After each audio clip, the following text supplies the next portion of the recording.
Lo mphakathi ukhathazekile ngokwenyuka kwezigameko zodlame olweyamaniswa nobulili kule ndawo. Ziphezulu kakhulu izibalo zokubulawa kanye nokudlwengula kwabantu lapha.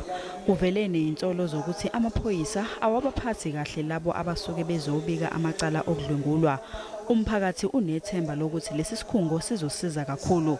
Kanti ke iziphathimandla ziyavuma ukuthi impela sibi kakhulu isimo lapha.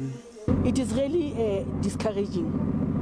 This thing of gender-based violence, it is increasing and it is becoming more dangerous. UNgqongqoshe wezenhlalakahle uthi kumele umphakathi ube yimbumba ukuze kulwisane nalesi sihlava.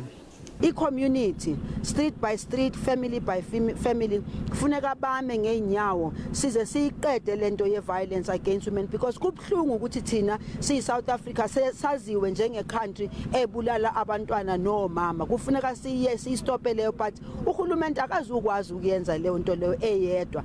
Izakhamuzi zinxuswe ukuthi zibe izishoshovu ukuze kunqotshwe inkinga ezikhungethe umphakathi.